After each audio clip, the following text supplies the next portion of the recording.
How I got started stacking and collecting. Let's talk about that.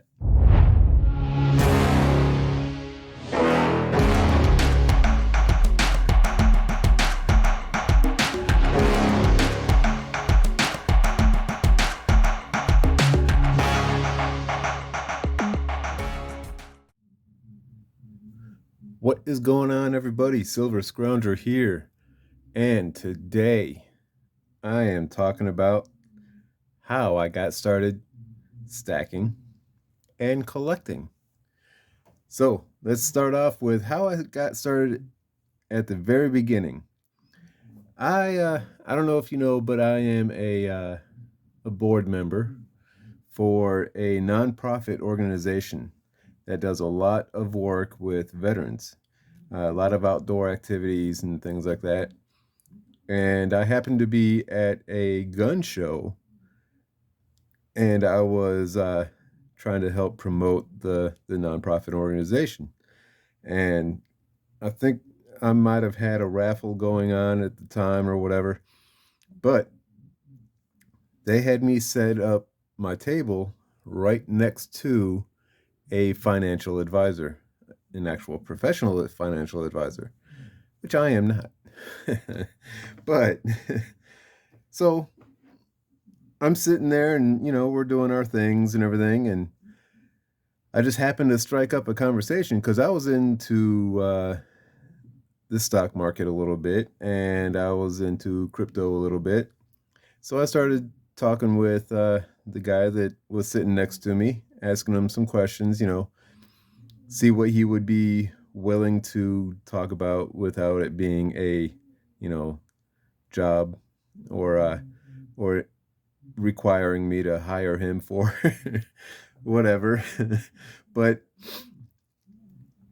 so I was talking with him, and come to find out, he has his own firm or business, whatever, and that's what he was there for, is to try to get some new clientele in. But uh, started talking about all that, and somehow I think I was starting to look into silver at the time. I was watching a little bit of YouTube videos like Silver Seeker, Silver uh, Picker, um, a couple of other ones that have been around forever that just started watching, and it come around to where I started asking uh, about silver, and he gave his whole spiel of it's not really an investment. A lot of people consider it a hedge against inflation. It doesn't pay out as well. All these things that um, a typical financial advisor would say. But he did happen to tell me that he had some silver that he is selling, and it happened to be a bunch of 10-ounce bars. So, long story short on that part, I ended up meeting up with him in his office, and he showed me his 10-ounce bars he had. They were all the same, all in a sheet, and he cut one off for me. And I bought it right at spot price at the time, which was $26. This was right after the whole silver squeeze, the first one. Uh, what was that? A year and a half ago or so, 2 years ago, something like that. And that's actually how we started talking about silver, because I was asking, what do you think about this whole silver squeeze thing? And he was just like, it's stupid. Just like I've been hearing from everybody else, and how I feel about it as well. It's stupid. So I ended up getting this uh, right at 2,600 or $260. I wish I had that much. I would have been buying an ounce of gold instead. But no, so I bought this. This was my very first piece of silver, and I honestly had absolutely no clue what I was doing at the time, but I knew to check it out with a magnet. So I had, let me see if I can find it real quick. I have this magnet right here. This thing is extremely powerful. I could put this onto a 50-pound plate here, put another 50-pound plate there, and it'll actually pick up that 50-pound plate. But I knew to check to see, you know, how it slides, make sure it doesn't stick, all kinds of things like that. And uh, there's not really much else you can do with bars, especially when it's wrapped in plastic, other than a precious metal verifier type of thing, which of course I did not have at that time. So I was happy to get this, especially at spot price, because that's very unheard of. And that was my first purchase and got me started.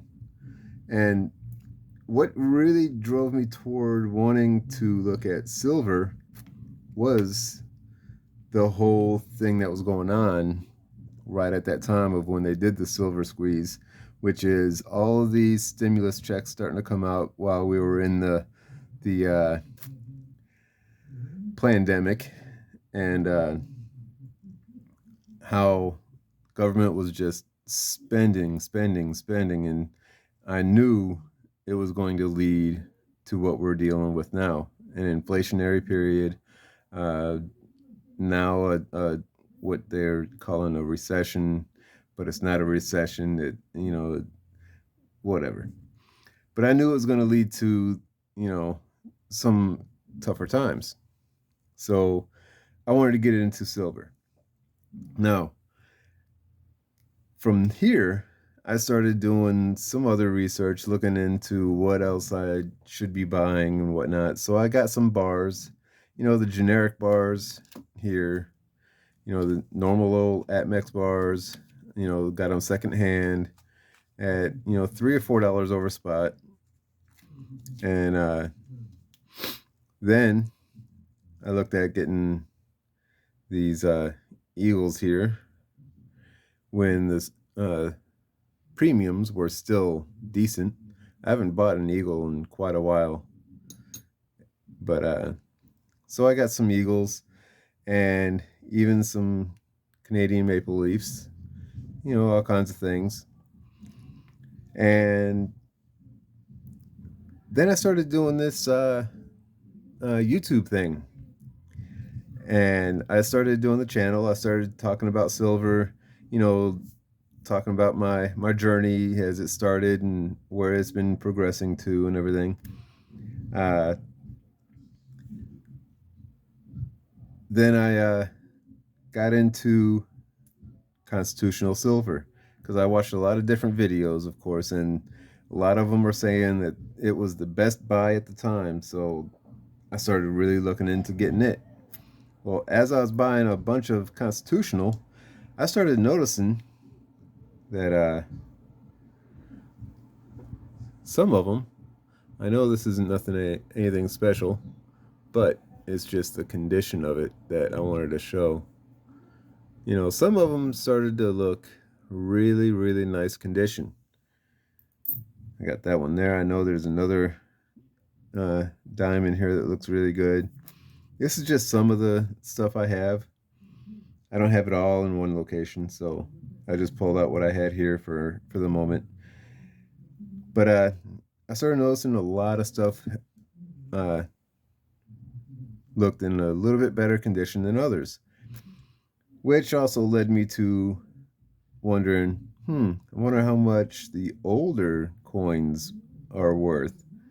Because I grew up around car guys, and the old 55 Chevys and the 69 Camaros and the Dodge Darts and all kinds of different muscle cars. And then so I was thinking, well, those old Model Ts and the uh, Studebakers, and just all the different older vehicles. They're worth a lot of money, especially if they're in really good shape or rebuilt to original or things like that. So I was like, well, I wonder if that applies to coins. So I started looking into uh, numismatics more than just junk silver, which leads me to coin collecting. Now, these are just a few examples of what I have as far as my coins that I have. I actually even have a whole bunch in here as well. They're all graded coins in here. But so, as I was saying, I was getting into looking at my constitutional silver, and I was finding, a really nice 1953 Washington quarter, or a BU looking Walking Liberty $50. And every once in a while, I would find a barber dime in the junk silver. And then there's the war nickels. Most of the war nickels look like they're all dark and tarnished and ugh. But then I find one or two of them here that look just as nice as this 1939 Denver here. But so I really got into the numismatic side because I was also getting some Morgan dollars, and most of them I was getting for the coal prices for a while, and then once I started getting into the numismatics, I started getting some other ones, some nice toners, some better dates, um, just all kinds of really nicer conditions, all kinds of things,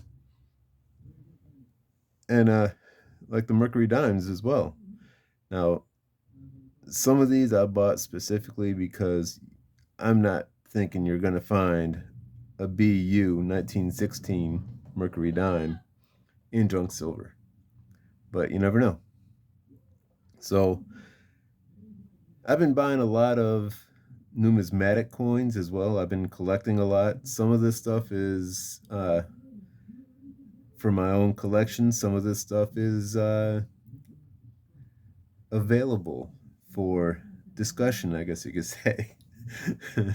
But no, I do a lot of sales as well. Once I started getting into the numismatics, I started looking at, hey, I can get a better one of these 1929S Walking Liberties, and I can sell this one to recoup some of that money.